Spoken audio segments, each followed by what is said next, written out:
Le 13 avril 2026, les États-Unis ont lancé un blocus naval total des ports iraniens. Bandar Abbas, Bushehr, Assalouier, Karg, tout est verrouillé. Téhéran a répondu en 3 mots : nous ne plierons pas. Et pendant que le monde retient son souffle, le baril de pétrole a franchi les $103. Ce n'est plus une crise iranienne, c'est une crise mondiale. Et elle porte un seul nom, Donald Trump.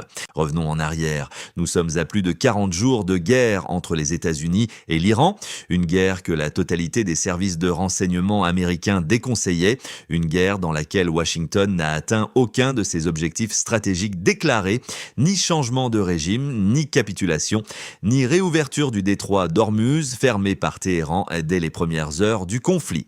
Après un cessez-le-feu fragile, Trump a relancé l'escalade. Le commandement central américain, le CENTCOM, a annoncé ce lundi un blocus maritime complet de tous les ports iraniens. L'objectif affiché, empêcher toute exportation de pétrole iranien et bloquer ce que Washington appelle la flotte fantôme. Ces navires battant pavillon étranger qui contournent les sanctions. Trump a publié un message sur les réseaux sociaux se vantant d'avoir coulé 158 navires de la marine iranienne et menaçant les vedettes rapides iraniennes du même sort que les embarcations de narcotrafiquants vénézuéliens détruites en début d'année. De son côté, la marine iranienne a déclaré qu'elle ne reculerait pas. L'Organisation maritime internationale a rappelé qu'aucun État n'a le droit de bloquer unilatéralement des ports et de contrôler la circulation maritime internationale. Mais Trump n'en est plus à une violation du droit international près. Il faut bien comprendre ce qui se joue ici.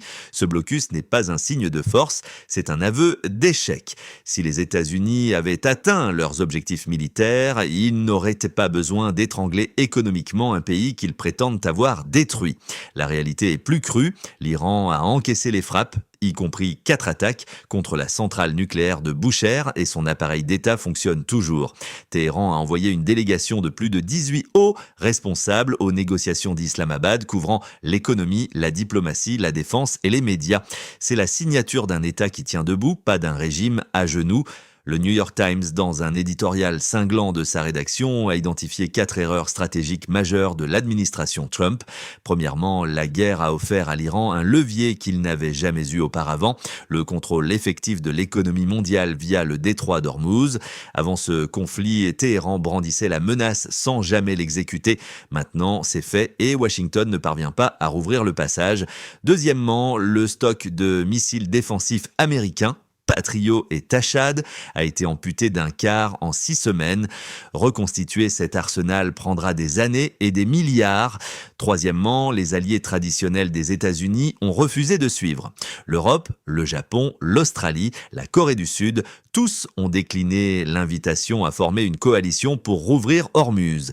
Trump a répondu en insultant ses propres alliés, accélérant la fracture transatlantique. Quatrièmement, et c'est peut-être le plus grave, l'Amérique est aujourd'hui plus isolée qu'elle ne l'a été depuis 1945. Le Premier ministre canadien Mark Carney a prononcé des mots qu'on n'aurait jamais imaginés il y a 5 ans. L'ère où nous versions 70 cents de chaque dollar de défense aux États-Unis est révolue. Le Canada achète canadien. Et il se rapproche de la Chine. Pendant ce temps, Trump ouvre un front supplémentaire contre le pape. Le pape Léon XIV a appelé à la paix, dénoncé la guerre, refusé la rhétorique de guerre sainte portée par certains membres de l'administration américaine. La réponse de Trump ? L'insulter publiquement, le qualifier d'incompétent, de partisan de la gauche radicale, de complice de l'Iran, puis publier une image de lui-même en Christ. Le président iranien, Pezeshkian, a saisi l'occasion pour exprimer sa solidarité avec le Vatican, gagnant en une journée une sympathie mondiale que des décennies de diplomatie n'avaient pas obtenue. Trump offre à ses adversaires des victoires gratuites. Ce qui se dessine dépasse largement le bras de fer irano-américain. Nous assistons à une accélération de la dislocation de l'ordre mondial tel qu'il existait depuis la fin de la guerre froide. 3 dynamiques convergent. La première est énergétique. Le blocus des ports iraniens, combiné à la fermeture d'Ormuz, crée une double asphyxie. Les prix du pétrole flambent et ce sont les consommateurs occidentaux, les économies du Golfe et les pays d'émergents qui perdent la facture. L'Iran, paradoxalement, compense une partie de ses pertes en percevant des droits de passage sur les navires qui transitent encore par les eaux qu'elle contrôle. Washington impose un blocus dont le coût est supporté par le monde entier, sauf, en partie, par sa cible. La deuxième dynamique est militaire. Les stocks de défense antimissiles américains sont dangereusement entamés. Si une autre crise éclatait demain, en mer de Chine, dans le Pacifique, en Europe de l'Est, les États-Unis n'auraient pas les moyens d'y répondre avec la même capacité. Trump a engagé la puissance militaire américaine dans un conflit d'usure qu'il ne peut ni gagner ni quitter proprement. L'Agence internationale de l'énergie atomique avertit que les frappes répétées contre Bushehr rapprochent la région d'un incident radiologique dont les retombées toucheraient le Golfe tout entier avant même d'affecter l'Iran. La troisième dynamique est diplomatique et c'est la plus profonde. Les alliés se détournent, le Canada regarde vers Pékin, l'Europe refuse de cautionner. Les États du Golfe, qui ont d'abord applaudi les frappes, changent de ton depuis le cessez-le-feu et remercient nommément le Pakistan pour sa médiation, pas Washington. L'Iran a posé 10 conditions pour un arrêt des hostilités, dont le retrait américain de certaines bases régionales et l'arrêt des opérations militaires israéliennes sur tous les fronts, y compris le Liban. Ce ne sont pas les exigences d'un pays vaincu, ce sont celles d'un acteur qui sait que le rapport de force a changé. Il y a une leçon dans tout cela et elle est simple, la puissance brute ne suffit plus.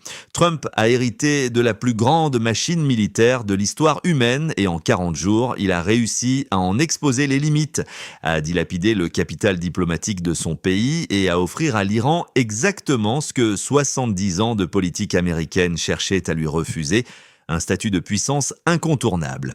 Le détroit d'Ormuz n'est pas qu'un passage maritime, c'est le pouls de l'économie mondiale.